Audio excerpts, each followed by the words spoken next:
فأخرج به من الثمرات رزقا لكم فلا تجعلوا لله أندادا وأنتم تعلمون صدق الله العظيم.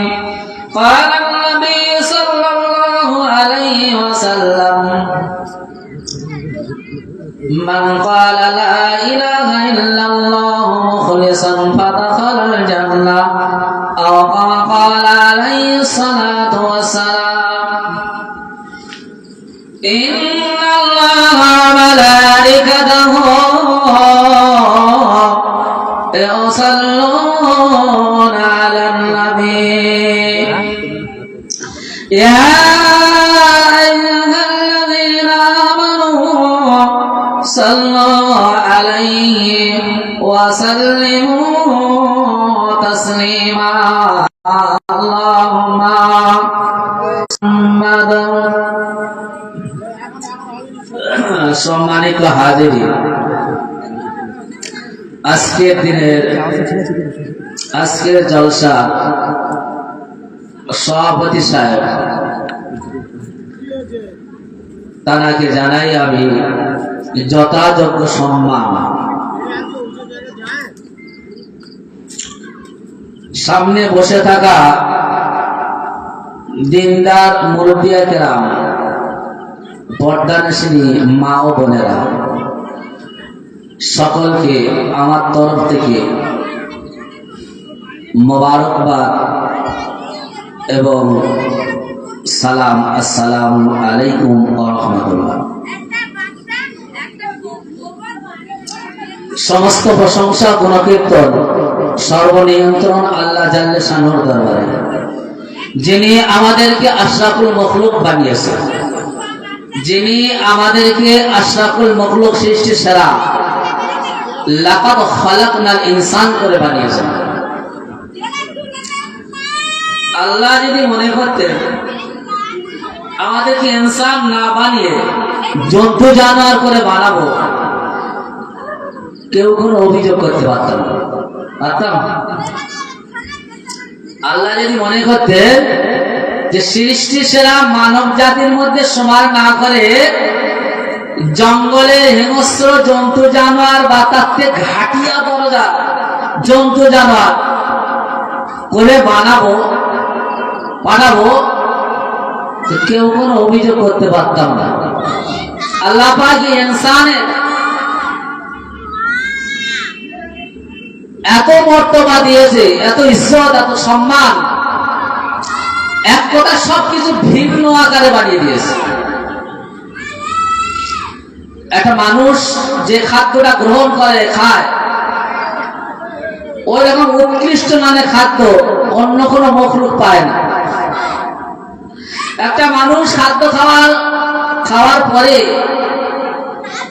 পুষ্টিক হাড় হাড্ডি যেগুলো একেবারে অখাদ্য বলে বাদ দেয়, সেগুলো একটা ঘাটিয়া দরজার জানোয়ার কুত্তা ওইটা খুব মজা করে গ্রহণ করে খায়, মজা করে খায়। এবং খাওয়ার পরে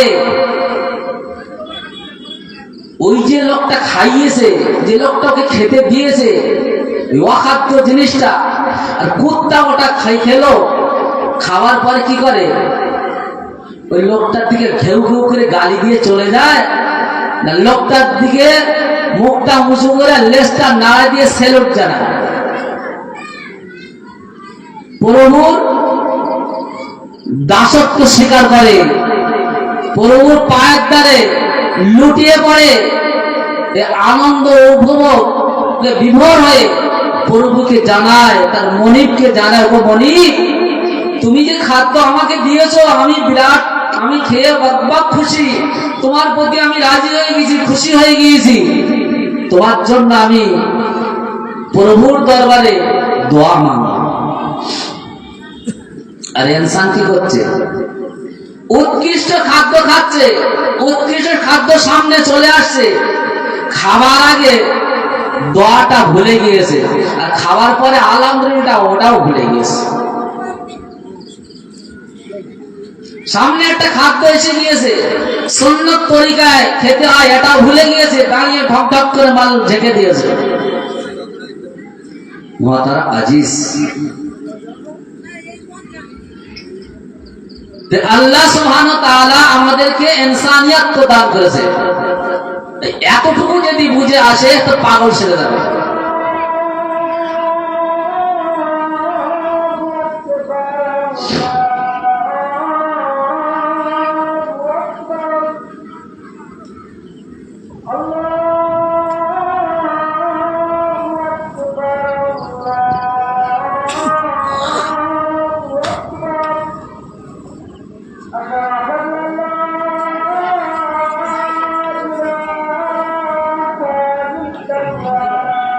সব উঠে না যায় বসি,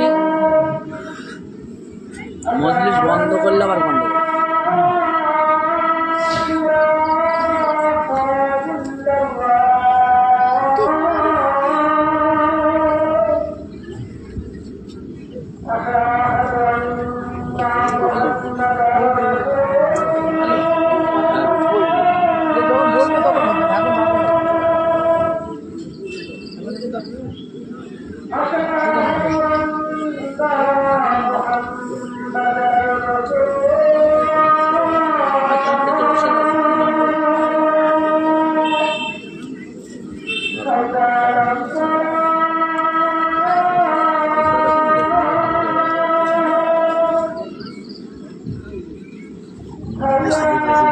ফালতু কথা হচ্ছে।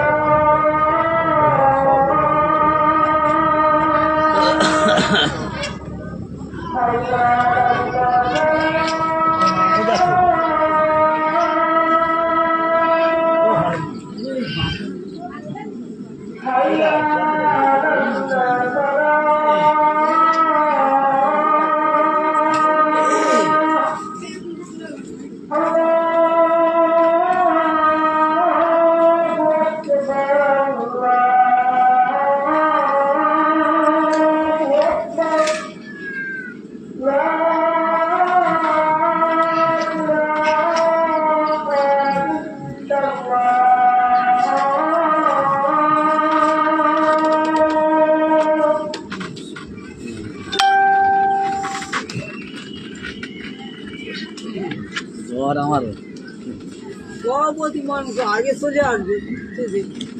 মাশাআল্লাহ, সভাপতি সাহেব এসে গেছে। অসুস্থ তো আমি খাইতে আসি। মুহতারাম আজিজ,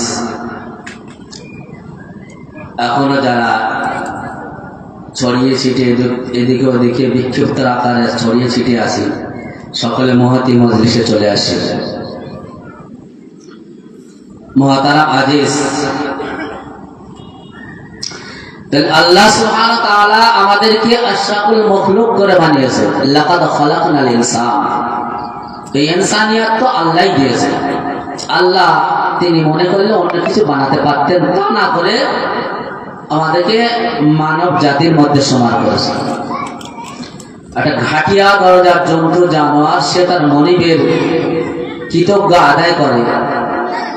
আল্লাহ পাক তার থেকে উৎকৃষ্ট করে আমার আপনাকে মনোরম করে বানিয়েছে, সেহেতু আমার আপনার উচিত প্রভুর দাসত্ব স্বীকার করা, আল্লাহর অনুগত্য স্বীকার করা।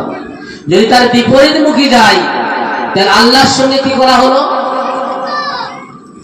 নুন খেয়ে নিমক হারাম। আল্লাহর হুকুমকে যদি আমি আপনি নস্যাৎ করে দেই, আমি আপনি যদি ইনকার করি, তাহলে কি হবে? কুফরি করা হলো। মান তারাকা সালাতি মুতাআম্মিদান ফাকাদ কাফার, যে ব্যক্তি জানবুঝকর নামাজকে ইনকার করলো, ছেড়ে দিল, সে কাফেরের দরজা পৌঁছে গেল। ঠিক নামাজ কেন, আল্লাহ যে কোনো হুকুম কোন মানুষ যদি ইনকার করে, পড়বো না করে কি হবে? অনেক মানুষ এমন বলে ফেলে, আল্লাহ দেখতে পায় না যত লোক আমার বাড়ি, আল্লাহ দেখতে পায় না যত বিপদ আমার বাড়ি। নাউযুবিল্লাহ, এমনটা না বলি। ওর মধ্যে ভালাই আছে, ওর মধ্যে খায়ের আছে। একটা মানুষ ট্রেন লাইন পার হতে গিয়ে চাপা পড়েছে, একটা ঠ্যাং উড়োর থেকে কাটা পড়ে গেছে। তো সে ওই অবস্থা বলছে আলহামদুলিল্লাহ। মানুষ অবাক, আরে উড়োর থেকে ঠ্যাংটা কাটা পড়লো, ট্রেন চাপা পড়লো, উড়োর থেকে ঠ্যাংটা কাটা পড়লো, আর বলছে আলহামদুলিল্লাহ। বিষয় কি, ব্যাপার কি জিজ্ঞাসা করে? বলছে ভাই তুমি এখন একটু সুস্থ, ডাক্তারখানা শুয়ে আছো নার্সিংহোমে, একটা কথা, তোমার একটা কথা আমরা শুনে খুব কৌতূহল আমাদের মধ্যে জেগেছে। সেটা হলো তুমি যখন চাপা পড়লে, একটা ঠ্যাং কাটা গেল, আর তুমি বলছো আলহামদুলিল্লাহ। বলছে ভাই এই জন্য আলহামদুলিল্লাহ বলেছি, আমার মধ্যে এলেম আছে, জ্ঞান আছে, সেহেতু এই বিবেকটা আমার আছে, এখানে আলহামদুলিল্লাহ বলতে হবে, না বললে আল্লাহ নারাজ হবে। কেন? ট্রেন লাইনে আমি পড়ে গিয়েছি, ট্রেন চাপা দিল, ট্রেনের চাকাটা তো আমার গলার উপর দিয়ে যেতে পারত, গলার উপর দিকে তো মারা যেতাম, ঠ্যাংয়ের উপর দিকে একটা ঠ্যাং কেটে গেছে, বেঁচে থাকবো। ওই জন্য আমি আলহামদুলিল্লাহ বলেছি, ও আল্লাহ আমি তো এখন জীবিত আছি, তো মারা যাইনি, সেহেতু ঠ্যাং কাটার পরেও আমি আল্লাহর শুকরিয়া আদায় করেছি। দয়ার নবী হাবিবুল্লাহ হুজুর পেটে পাথর বেঁধেছে, ক্ষুধার তাড়নায় খেতে পাইনি, সাহাবা রাস্তার ধারে লুটিয়ে পড়ে আছে উপরে। আবু হুরায়রা রাদিয়াল্লাহু তাআলা আনহু, যে সাহাবা একসময় জলিলুল কদর সাহাবা, একসময় আরবের ধনাঢ্য ব্যক্তির একমাত্র সন্তান, রেশমি কাপড় দিয়ে নাক সাফ করে, এইরকম ধনী বাড়ির ছেলে, এইরকম ধনী বাড়ির ছেলে যখন কুফরে মুশরিকদের দল ত্যাগ করে ইসলামের সুশীতল ছায়াতলে স্থান নিয়েছে, জায়গা জমি ঘর বাড়ি বিবি বাচ্চা আত্মীয় স্বজন আহালবর্গ 10 মাস সব ছেড়ে দিয়ে যখন নবীর দরবারে কদম তলে নিজের মাথাকে ঝুঁকিয়ে দিয়েছে, আর বলছে ও ইয়া রাসূলুল্লাহ হাবিবাল্লাহ, আমি সব কিছু ছেড়ে দিয়ে দিনের রাস্তায় আপনার কদম তলে আমি চলে এসেছি, ইসলামের সুশীতল ছায়াতলে আমাকে স্থান দেওয়া হোক। ইসলামের অমীয় বাণী, অমীয় সদা কলমা পড়িয়ে দেওয়া হলো। আবু হুরায়রা মুসলমান হয়ে গেল, সাহাবার খাতায় নাম উঠে গেল। সেই আবু হুরায়রা যে কোটি কোটি টাকার মালিকের ছেলে, সে আবু হুরায়রা একদিনে এমন ক্ষুধার তাড়না, একদিন এমন দুরবস্থা গিয়েছে, ক্ষুধার তাড়না, রাস্তার পাশে পড়ে আছে উপরে। মানুষজন রাস্তা দিয়ে যাচ্ছে, ভাবছে মেরিগি রোগ হয়েছে, তখন মেরিগি রোগের চিকিৎসা করতো, গলা উপরে পা দিয়ে দাবিয়ে দিত, বলছে এই লোকটার মনে হয় মিরিগি রোগ হয়েছে, গলা উপরে পা দাবিয়ে দাবিয়ে চলে যাচ্ছে। আবার একদিন এমন হয়েছে, পেটে পাথর বেঁধে উপর হয়ে আছে, বড় বড় সাহাবা, গাড্ডার গাড্ডা সাহাব ওনার সামনে দিয়ে যাচ্ছে, উনি ভাবছে হয়তো আমাকে জিজ্ঞাসা করবে, আমি তখন বলবো ক্ষুধার কারণে আমার এই অবস্থা, হয়তো আমার কথা শুনে আমাকে সঙ্গে নিয়ে বাড়ি যাবে। বলছে এইরকম পরিস্থিতি আবু হুরায়রা,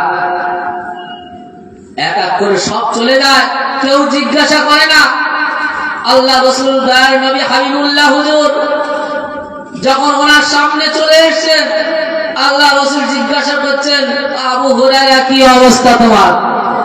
বলছে হুজুর কথা বলার মতো ক্ষমতা নাই, কয়েকদিন অনাহারে আসি, খেতে পাই নাই, পেটে পাথর বেঁধে উপরে পড়ে আসি।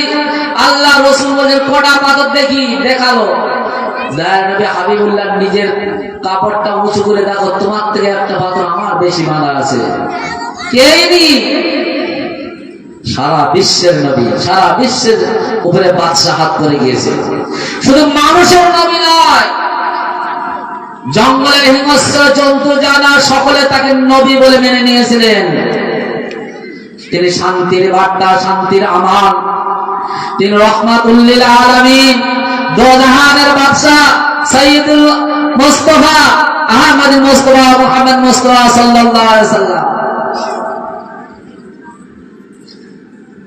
আল্লাহর তরফ থেকে ফরমান জানে, হাবিব তুমি যদি বলো, নবী তুমি যদি বলো আমার ডান হাতে চাঁদ, বাম হাতে সূর্য, আমি আল্লাহ দিতে রাজি। নবী তোমার জবান থেকে যেটা বার হবে সেটা আমি শুনে শুনে করে দেবো। আল্লাহ রাসূল তৎকালীন জামানায় এক সময় বলেছিল সাহাবাদেরকে ডেকে, সাহাবা আজমাইন, আমি যদি বলি অমুক পাহাড়ের পদদেশে সোনার খনি আছে, তোমরা বিশ্বাস করবে? সাহাবারা বলেছিলেন ইয়া রাসূলুল্লাহ হাবিবাল্লাহ, নিশ্চয়ই আমরা বিশ্বাস করব। আল্লাহ রাসূল 1400-1500 বছর আগে দুনিয়া থেকে চলে গেলেন পর্দা নিয়ে। নবী আর ধরার বুকে নাই। বর্তমানে সেই পাহাড়টা অন্য অন্য পাশ্চাত্য দেশের মানুষেরা সেই পাহাড়টা কেনার জন্য কোটি কোটি ডলার দিয়ে কিনবে বলছে। কেন কেন কিনবে বলছে? একটা কৌতূহল জাগলো। ওলামা হযরতরা এইটা নিয়ে গবেষণা করলো।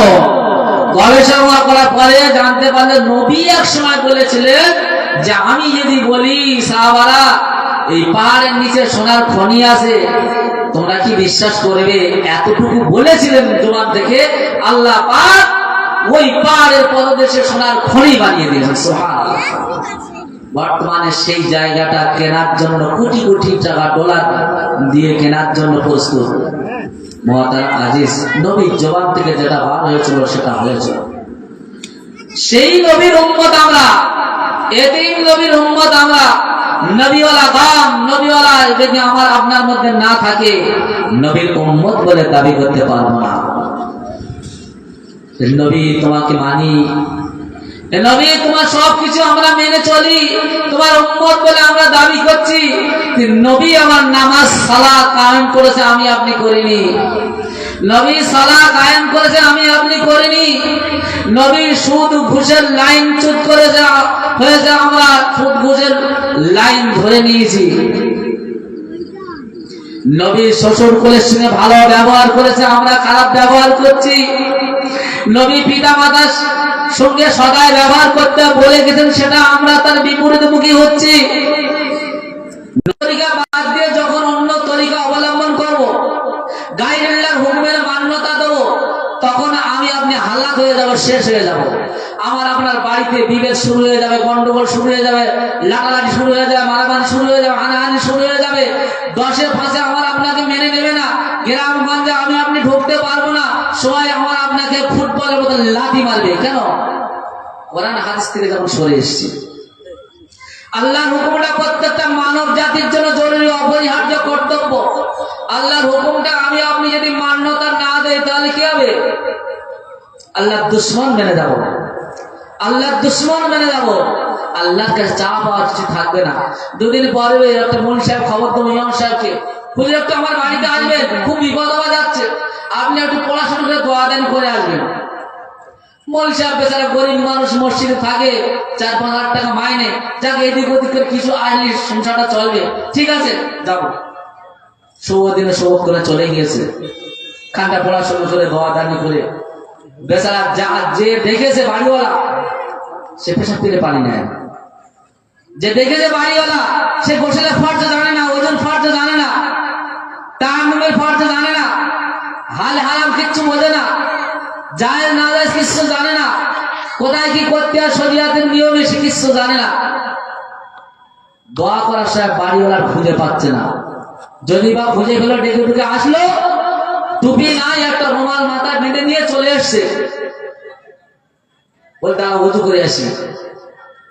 ওযুর নিয়ম অনুসারে ওযু না করে আগে পা দিয়েছে, তারা কুলি করেছে, তারপর হাত দিয়েছে, দিয়ে মাল চলে এসছে। সারা জীবন ওইভাবে চালিয়ে আসছে, ওযু হলো না।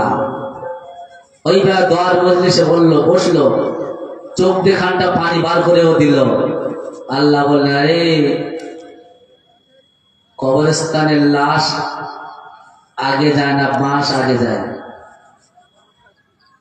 লাশ আগে যায় না, বাঁশ আগে যায়। বাঁশ দেওয়া বন্ধ করো, লাশের জন্য তৈয়ার হও, আল্লাহর ঘরে ঢোকো, দিনের রাস্তায় সময় দাও, জান আর মাল আর সময় আমি আল্লাহ তোমাদের জন্য দিয়েছি, আর তোমরা আমার রাস্তায় বের করো। সারাটা সময় দুনিয়ার ফিকির কাটিয়ে দিলে, আর মালটা নাম যশের জন্য দান করলে। তারা আজিজ, এই তো আমাদের হকিকত। ওখানে 1 লাখ টাকা দিয়েছি, পাথরের নাম লিখে টাঙিয়ে নিয়ে এসেছি, উবাইদুল্লাহ 1 লাখ টাকায় মাদ্রাসা দিয়েছে। হাসরের ময়দানে বলবে, আল্লাহ বলুন তোমার যে ধন দৌলত দিয়েছিলাম কি করেছিলে? আল্লাহ আপনার রাস্তায় খরচ করেছিলাম। বলেন না, খাতায় তো উঠিনি, খাতায় তো সাদা, এখানে তো পুরো চিকে মেরে দেওয়া হয়েছে। বলছেন না, আমি দিয়েছি, একদম সত্যি। ফেরেশতারা গন্ডগোল করতে পারে, ফেরেশতাদের ডাকা হবে। ফেরেশতারা, ও আল্লাহ, গন্ডগোল আমরা করিনি, ওই গন্ডগোল করেছে, ওর নিয়তটাই গন্ডগোল ছিল, যার কারণে আমাদের খাতায় উঠেনি। ওর নিয়তটাই গন্ডগোল ছিল, যার কারণে আমাদের খাতায় উঠেনি।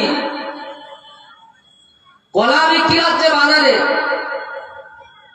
একজনে খোলাওয়ালা কলা নিয়ে গেছে পাকা, আর একজনে ছাড়িয়ে নিয়ে গেছে। যে ছাড়িয়ে নিয়ে গেছে সে বলছে, আমি ছাড়িয়ে নিয়ে যাই, খরিদ্দার কিনবে, টপ টপ করে গালে দেবে আর ছাড়াতে হবে, তাহলে আমারটা আগে বিক্রি হবে। আর যে খোলাওয়ালা নিয়ে গেছে, না বাবা, খোলাওয়ালাই নিয়ে যায়, আখের না, এর জন্য একটু ফিকির করছি না, একটু চিন্তা ফিকির করছি যে আমাকে চলে যেতে হবে। হায় রে, যে মানুষগুলো খাটিয়া চড়িয়ে সরিয়ে দিয়ে আসলাম, তাদেরকে উদ্ধার করে আসলাম না তারা আমাদের উদ্ধার করে গিয়েছে? তারা আমাদের উদ্ধার করে যাচ্ছে।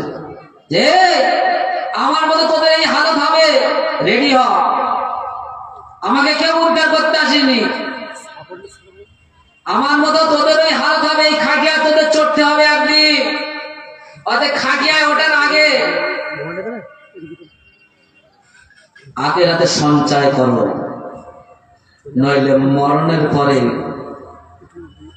লাশের আগে বাঁশ রেডি থাকবে। মোহতারাম আজিজ, আর जो कुछ बोएगा काटोगे काल। আজকে আপনি যেটা ফসল ফলাবেন, কাল হাসরের ময়দানে তার প্রতিফল পাবেন। আমি সরু ধান চাষ করলাম না, আর কাস্তে আর দড়ি নিয়ে লোকজন ধরে নিয়ে পরের বাদায় গিয়ে বলে, যা সরু ধান হয় সেটা কাটবো, পিঠির চামড়া তুলে দেবো। জান্নাতের আশা করলাম, জান্নাতের কাজ কাম করলাম না, বিয়ে করিনি, ছেলের আশা করলাম, বিয়ে না করে যদি ছেলের আশা বৃথা। জান্নাতের আশা করলাম, আল্লাহর হুকুম নামাজটা কায়েম করলাম না, জান্নাতের আশা করা বৃথা। ফুটবলের স্বভাব হলো মানুষের পায়ের ধারে গেলে লাথি খাওয়া। মুসলিম সমাজের স্থান ছিল বক্ষস্থলে কোরআনের বুঝদা, কোরআনের গায়ে চামড়া দিয়ে মুলাট করা থাকে। ওই কোরআনটা মা বোনেরা শুধু তাই না, বাচ্চা থেকে বুড়ো পর্যন্ত যত মুসলিম জাতি আছে, ওটা স্পর্শ করে বুকে জড়িয়ে নিয়ে চুমু দেয়, যেটা আল্লাহর কালাম। আরে আল্লাহর কালামের সঙ্গে যে মোলাট করতো চামড়া, ওকে চুমু দিচ্ছি কেন? বলে আল্লাহর কালামের সঙ্গে সংযোগ হয়েছে, তাই ওকে চুমু দিচ্ছি, আদর সোহাগ দিচ্ছি, আল্লাহ সম্মান বাড়িয়ে দিয়েছে। যখন ওই চামড়াটা অকান্তে হটে এসে ফুটবলে লাগিয়ে দেবে, তখন যার কাছে যাবে সে লাথি দেবে, লাথি খেয়ে খেয়ে জন্ম শেষ হয়ে যাবে। কেন? ওই চামড়া তোমার স্থান ছিল কোরআনের সঙ্গে, মানুষের বক্ষস্থলে। তুমি কোরআনের দুস্থান ছেড়ে যখন ফুটবলে পরিণত হয়েছো, তখন তুমি লাথি খাওয়ার জায়গা চলে এসছো। মুসলিম সমাজ, মুসলিম জাতি, তোমাদের মনে